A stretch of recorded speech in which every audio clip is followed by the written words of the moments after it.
The next oil we will smell is cinnamon.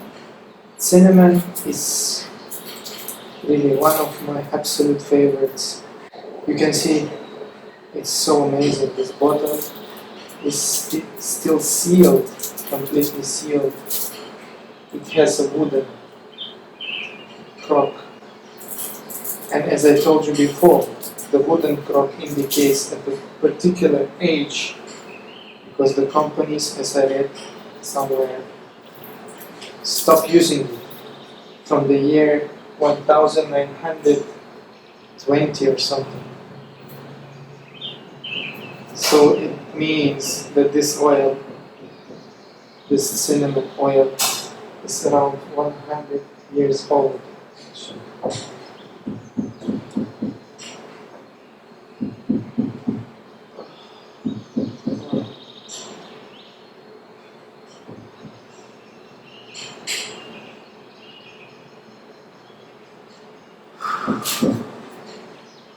It's wonderful.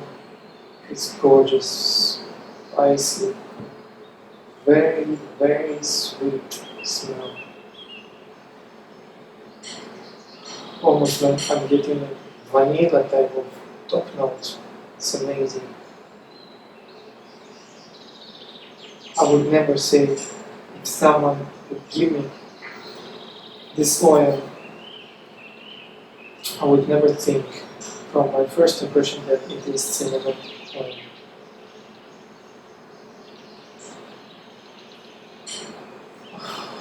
It's so small. As I said, the notes, you can feel they're really merged. You just have this amazing sweetness at the top. Akin to vanilla type of smell, tonka bean, vanilla, rich, absolute. And this is distilled cinnamon oil. Oh, it says ready distilled.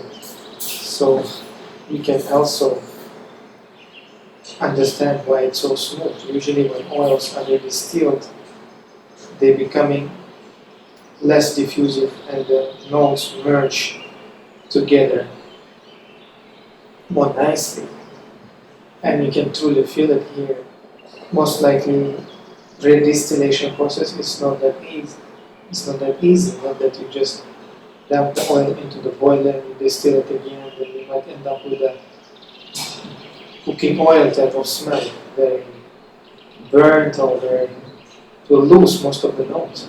But if you do it properly, probably in the glass apparatus, following certain steps, then it will benefit from redistillation.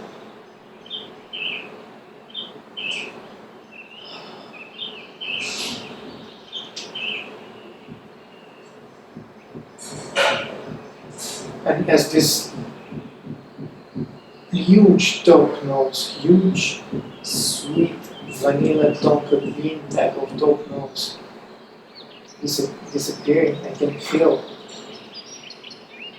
this butteriness and this typical cinnamon, slightly piercing, very soft type of sweetness and type of spiciness.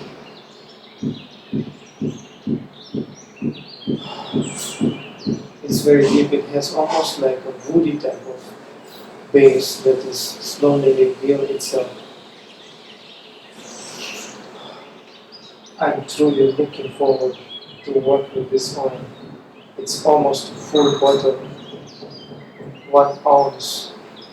It will serve the purpose. You can make a lot of perfume with this oil.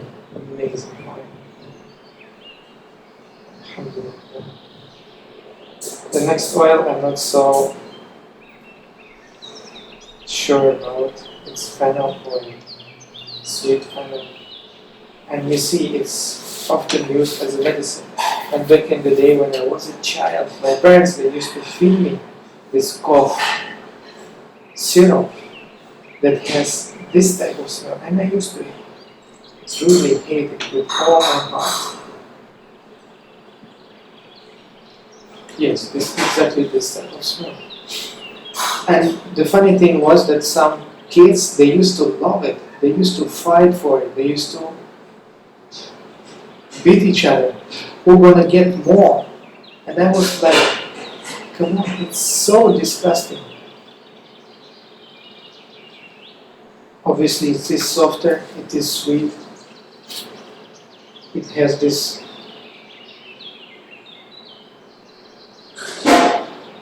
slightly spicy, woody, rich type of base note. The strong piercing top notes that I hate, they are not so much present here anymore, but it's still not something I would love to work with, but I will definitely experiment with this oil. The next oil, as much as I love that bay oil, this is another bottle of bay oil, which looks much, much older.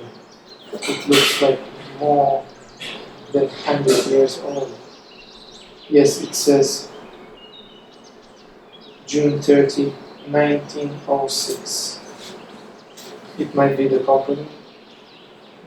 Was founded this year. It might be the oil. I have no idea. And it literally has just a few drops there.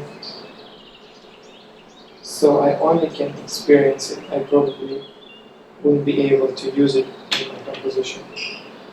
But it's definitely worth it.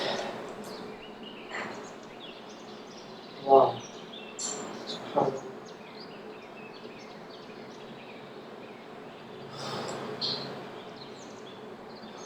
This unbelievable. It truly smells like high quality wild incense grade Moroccan, Papua New Guinea type of wood oil. It's very similar to the younger variety, but younger variety still has this bay, herbal, leafy type of smell at the top. It's quite strong, and then you have this depth following down the line. But here, I cannot smell any bay. I can smell this amazing, rich resinous, very dark, very earthy, petroleum-like type of smell. This is the way that very highly aged underwood oils smell.